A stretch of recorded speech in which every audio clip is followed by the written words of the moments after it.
Hello and welcome to yet another edition of 21 Minutes with KKB. My name is Kwabena Kyenkyenhene Boateng, and today my guest is a wonderful woman whom you may have seen on this show before. There was a prophetic word on that day.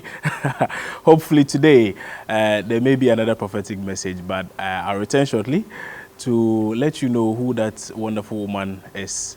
Stay with us.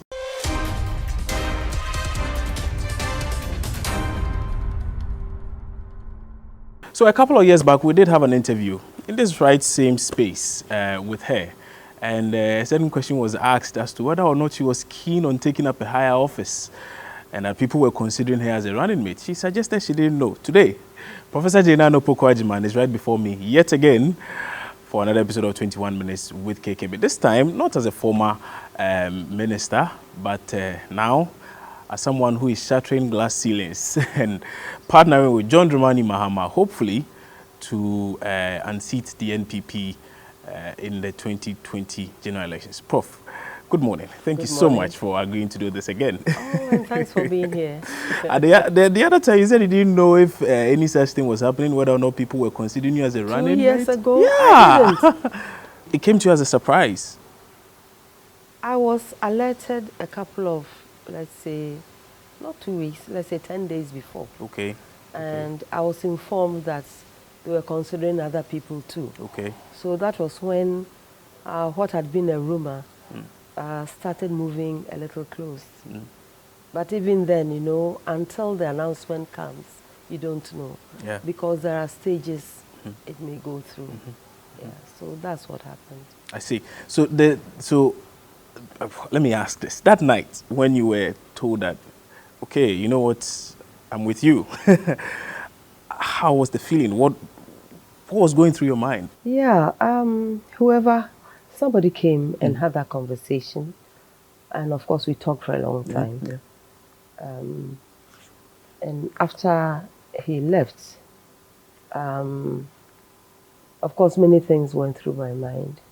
Because even though it had been a rumor, as I said, now it was coming very close. Yeah. And so we also consider many things. And part of it is to even consult, ask close family, children, siblings, colleagues. Listen, this is what I'm hearing. What do you think? Because it's such a major step.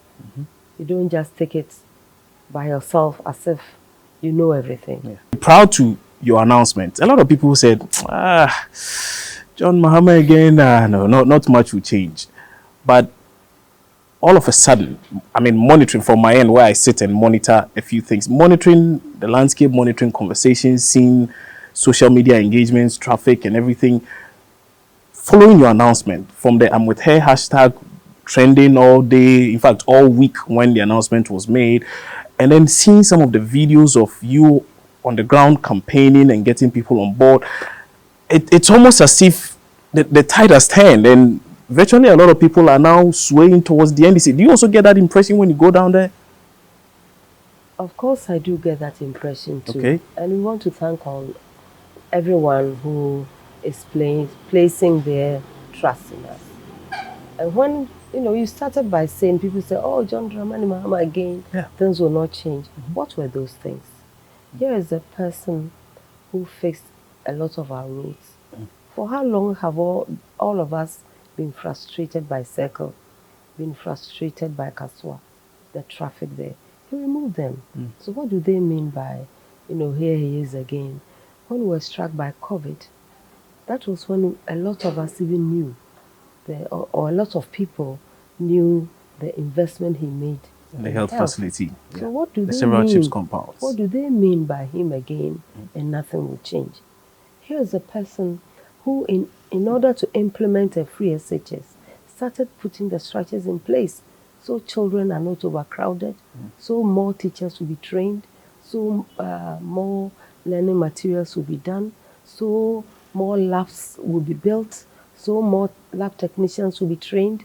So how can you now turn around and say, oh, him again, nothing will change? Because when he came, things did change. Why then did did Ghanaians vote against him in such with such a margin? I mean, over 1 million votes. Maybe it's because unprecedented. some believed what you said, that, oh, he's not doing anything. Maybe a lot did that. As time has gone on, maybe we have learned differently. So let's put it that way. So you're convinced now that should elections be held today, of course, we are just about 50 days away from the elections or so, from where you sit and from the things you see, of course, nobody goes into a contest not to win. Thank you very much. But from where you sit. You see, you have answered that for me again. You've gone to the website and so on and see things swinging towards us. Yes. As I said, I'm grateful, and I'm sure the whole party is grateful. Our people who decided not to vote or who decided to vote otherwise maybe are learning new lessons. And so it's all building our confidence to work harder, to work more, and to ensure that, as you said, he's not perfect. I'm not sure if anybody is perfect. And somebody who realizes his own faults, admits them, and is willing to work at those faults, I think, is somebody you can trust. But we haven't really heard Mr. Mahama admit to a lot of things. He's not now going to go around and say, I didn't treat you well, I didn't do this well, I didn't do that well, so that becomes a campaign message. So how then is he admitting wrongs? If he has wronged people? Listen, it's not about wronging people so much. Everybody reviews his own self. Sure. You do introspection. Yes. And it's a normal thing for anybody to do, I think. But for some, it's like, no, I've done no wrong. Maybe people didn't like me. Maybe it's other people's fault. It's never my fault. You remember when he lost the election, he took the entire blame on himself. Yeah. Yeah. And that for me is also a sign of a good leader. Who says, listen, maybe others did things that were wrong, but I'm the leader. And I take responsibility for it. You can't ask for more. It's like somebody does something wrong and comes and says, listen, I apologize. I realize I did something wrong. You're not going to hold the neck of that person's back and rub it in the mud to tell you what did you do wrong? No, that's inhumane. A number of things people have mentioned as some of the reasons why perhaps he may have lost, not necessarily because of himself, but because of the people around him. The inner caucus, some say, has not changed much. How do you know? Think they are making the same mistakes they made? No, I do not know. No, I'm just raising this. That as a leader has recognized his error, those people too cannot change. We cannot assume that and say, because X is still with him, it is wrong. That cannot be right. Now, I want to know, how easy or difficult is it going to these people, particularly now in the midst of COVID and all? How difficult has campaigning been? Of course, what did you Because I see some really huge numbers. You know, and my surprise too. Yeah. Sometimes you're just going to introduce yourself to the chief. You're going to go to the market, speak with a few people. You go and the crowd is already there and they are charged. What are you going to say to them, that they should go? No. So even without the effort of busing people to a site and so on, you see them running from their homes, from their shops, just following. And I think all of these make a statement to all of us. So it's one of, we can look at it in two ways. And one in way, terms of COVID, my own, and I've said this in other interviews, is to go to some of the regions or some of the towns, and it's like they don't even know what is going on. Really? Yes. Hardly. And you see the images. I do. How many people are in mass? Very few. So why are you surprised? See? And now that we don't even talk about, I think there's a time we should even up public education. Okay? Because even in Accra, it's like now it's okay. We don't hear the numbers anymore. We are not frightened anymore. I'm not saying it's about fear, but it's about knowledge. Let us know this is what is going on.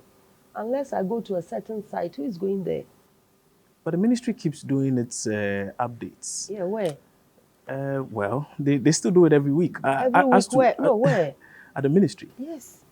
The ministry is not in some of the villages we've gone to.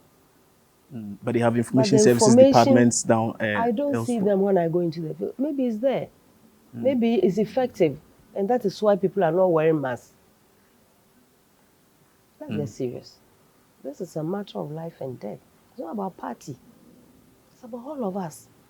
It's a health issue. But then some will say you are the same people putting these people at risk. Because if you know that... Listen, if I go there and nobody is wearing a mask, whether I go there or not, they are not wearing masks. No, but at least they won't crowd in such a space. Go to the because market you are and there. tell me whether it's crowded or not. See? Go to the market. So essentially the problem is wait, that bad already. We shouldn't... Wait. Okay. Go to the lorry stations. Go there today and tell me what you see. Enter the trotro and tell me what you see. So it's the rallies that are putting people at risk. So it's already happening. It's not really about... All I'm saying is that let us target the problem properly and stop pointing fingers. I've heard and seen a lot of communication on social media, particularly after your interview with Nana Banamwa, you suggesting that, oh yeah, if push comes to shove and you have to debate, you would debate and you debate on literature. Oh no, I'll just bring in the tension down there, you know. But seriously, you know, being an economist, I think it's You're different. an expert in the field of literature. Wait. Being an economist, I think is different from understanding and living the economy. Today, if you go to the University of Cape Coast, you have bottled water with our logo on it. And I'm extremely proud of it. That was your initiative? Yes, because you see, that is contributing to the economy. Yeah, I don't know the pie charts and the percentages, but I knew we didn't have enough. And I knew we could do something about the situation. Okay. So, granted, and some would say fantastic intervention there, but running a country, being the chairman of the economic management team, some would say it's at a whole new different level. And I have said that let us run the profiles of all the vice presidents who have come into this country. How many of them have been economists? Do your homework. Not all. Yeah. So why is it that when it comes to Nana, it has to be this? And in any case, when the economists are in charge, what happens? And when the non-economists are in charge, what happens? But the point is, the situation we had some years back is totally different from what we have now. Particularly now, when the country is not performing as well as it should, perhaps due to COVID. And yet we have an economist in charge. Of course. And you are telling me we are not performing. No, let me complete it for you. Go ahead. That we are not performing as well as we should, and we have an economist in charge. We were projected. So you are panicking. No, the government was, so the projection was that the country was going to grow at a certain margin. Then COVID hit, and all of those projections were thrown into the dustbin. Now, this is an election year. Next year, which is 2021, most likely whoever wins the elections will have a tough job, at least in the first, say 1 or 2 years, to bring the economy back on track. And some would say you need steady hands to do it. I mean, at least that has been the argument of the NPP, that you need... Let me tell you, we have insecurity in this country. Which we'll come to in a minute. The vice president is going to chair the police council. Yeah. Must I be a security expert? No. Must I be a security expert? Not necessarily. But we have serious issues with security right now. What is the economy? What is it? So if you put an expert there or you don't put an expert there, are we still not begging for money? Are we still not asking people to bail us out? Are we still not relying on primary commodities? I've given you an example of solving problems. That was an economic problem that was solved. The second issue was paper. According to the regulations, you must keep the student papers over 5 years. Some of us had them forever. They were under our desks everywhere. So what did I do? I said, can we convert this paper? So we bought a huge shredder. All the big warehouses we were not using anymore to shred the paper. People were happy to get rid of their, let me say, rubbish. That was an economic intervention. What are you telling me? So that until you are a certified economist, you cannot bring ordinary solutions to our problems as a country? Listen, what is going on is not funny. It's not funny at all. And let me use this medium to express my condolences to everybody. Everybody, regardless status, who has suffered these kinds of crimes. I'm not saying don't protect MPs. I'll not say that. But I'm likely to side with a group that says, let us see what is wrong with our security now. What do you see to be the problem? I don't know. But obviously there's something gone wrong. If people can simply go to a police station and just, take over the armory, who knows what those things are? What was the police doing at the time? Drove around town, not one town, not two towns. When did that information get to the people who should act? When did they act? Are we serious about this or we are not? It's as simple as that. People are put in positions of responsibility. We're talking about this whole thing about, oh, it's Mahama again and so on. He took responsibility. Who has taken responsibility for this? The president has issued a directive to the IGP that he needs to deal with these issues. With all respect, I don't think needed to wait for the president to issue a directive. It's his job. So he's not doing his job well enough? No, I'm not. Listen, I'm very slow at condemning people. Maybe a certain report could have come from him to the president. And that report would even seek support in this is what I plan to do. This is what I need your support to do. Just recently, I heard an MP had gone to a polling station and fired a gun. Yeah. What has happened? There were calls for her resignation. So if the MPs have guns already, what is the business of the country now to ascribe gun-holding security people to them? Do you think the president should have perhaps compelled her to resign? I don't know what the president should have done. All I'm saying is... What would have been your advice to John Dramani Mahama if such a situation had happened? I don't think I would even have had to advise him. He'd have taken action immediately. What action would that have been? What do you think it would have been? That you've done well. He should have commended her. That, oh, you've done very well by going to wield the gun. So actually, what are you, deputy minister? I'll make you minister. Do you think, is that what he'd have done? Of course, he could have reprimanded. From your own experience of him. Do you think you'd have waited for somebody to come and advise him? At very least, you'd have found out what happened. At very least. And I'm sure you'd have taken the appropriate action. Which would have been to sack her? Depending on what he has found. But I don't think you'd have commended her. Going into the elections now, this is a very crucial point, a very critical time. Do you see any problem emanating from the dealings of the Electoral Commission? Of course, there have been a lot of issues the NDC has voiced its views on, some not so palatable. But do you foresee any problems big enough to get, say, the NDC to challenge the results of the elections, should anything happen? At the end of the election, what is it about? It's about the peace of the country, for the country to continue. And everybody, including the Electoral Commission or Commissioner, should be very, very mindful of the consequences of the responsibility that has been placed in their hands. For some people, in some of the places we visited during this campaign, they said, you saw the road you came on. It's only the okada that helps us. So you listen. But you went there in cars, not okadas. No. So you can imagine. If you are, as I said, I was driving from Commander to Elmina and I was complaining. How about the others? I'm sitting in a car and I'm complaining. You can hardly move. How about those who live in the village? So you don't get the power to forget that this thing needs to be fixing. I mean, needs to be fixed. You know? So they say this all the transportation, means of transportation we have. So you find out, so, okay, now somebody uses their motor to go to work. Another person uses his motor to drop his child in school. I'm using my motor to make money.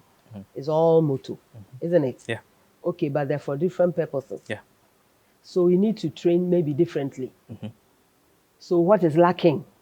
You go and fill what is lacking. So you don't complain that was worse, a long time ago. So now, people should endure because it's even better. No. You remove the impediments. You solve the problem. You make sure whatever they need to do properly, they are doing it. So the issue of safety or risk being raised by by your opponents. Yeah, so you fix the risk. Cars have accidents. Taxis have accidents. Motorbikes that are not being used for okada have accidents. Do they matter too? So if you want to look at safety, it's not about one person riding. We all use dispatch riders, don't we? Every once in a while, Those people complaining, they use dispatch riders. They pay them. It's not a form of okada. So what are we talking about? All of a sudden, they are the only people at risk. So I also don't enjoy some of the things I see in traffic. Let me, confess. They jump in red lights here and there. Motorbikes generally jump. I don't think it's only the okada riders. Who do unless somebody has done a study I haven't seen. And I keep asking myself, but these motor riders, don't they see how much risky it is? I've even seen some of the traffic regulators, when the light is red, asking them to, I've seen it. And I'm saying, this guy should be removed because he's putting too many lives at risk. So if it's a question of general safety, we all need it. We all need it. If some need it more, give them the education they need to do the right thing and protect lives. So the NDC is making a strong push for this okada business. I wonder then why it was so necessary to outlaw it to begin with. It was outlawed during the NDC era. Perhaps at the time it wasn't necessary. Perhaps at the time it hadn't caught on like it has. Perhaps at the time the risks were high. I don't know. But you can always go back. We said we'll pay President Mahama said he'll pay the depositors. He said it a long time ago, kept repeating it. What was the response? It's not possible. It's impossible. He can't do it. And so on and so on. We'll give them bonds that they can redeem in 5 years. What are they doing now? You don't foresee any problem between yourself and the president? You're an academic. He's a politician. Every once in a while. Listen, I worked with him for 4 years. I'm not now coming to know him. I cannot say I know all of him. Maybe he cannot also say he knows all of me. But I've had the opportunity to work with him for 4 years. And I think that the 4 years allowed us to get to know each other a little bit more. I didn't know him before. I'd never worked with him. Maybe I'd seen him on 2 occasions or 3. So, but once you are given a position, you do the best you can. And that's what I did at the ministry. And it allowed me the opportunity to come close. And I don't think we had any conflicts. I don't think we had any misunderstanding. We all said things like they were. And I was happy to make suggestions that he agreed. A case in point was the 200 schools. And I said, we've done a study of the day schools, of the government day schools. And actually, we can build 300 for you. But it won't be a legacy because nobody likes them. The kids don't like them. The performance there is not good. So let's do some, even if we build 50 and do it well, I think it's better. And we put proper measures there. And that is one of my regrets, that we didn't have the time to put all the measures there to ensure that the results coming will not be cooked. They be children's own merit, things they have earned, because that's how you put confidence in the youth. And when the results begin to shine, then parents will have confidence in the schools. And I think that would be a better legacy. Otherwise we could just take. You could have done that. When the issue about polytechnics turned into technical university, we could just have sent something to Parliament and send everybody and say, I've done it. No. We don't think that's a responsible thing to do. Set the benchmarks. In the first place, why are you doing this? Establish the rationale very clearly. Set the benchmarks. Who is ready to move? Who is not ready? And since it's a decision the government has made, it's the government's responsibility to ensure that the others are ready. So where do we begin? Human audit, equipment audit, infrastructural audit, what's deficit, what should we add, and so on and so forth. And we set the standards quite high because this country deserves good things. We cannot be dependent on things we can produce and then say that we should put economists in charge of being vice president. Thank you very much. Thank you so much for your time today. She says she's opened the door for all the ladies. She's holding it. She's not leaving it. She's holding it. So if you want to step in, she showed you the way to go. That has been another edition of 21 Minutes with KKB. My name is Kwabena Kyenkyenhene Boateng. I'll see you soon again, hopefully, with another guest you're expecting.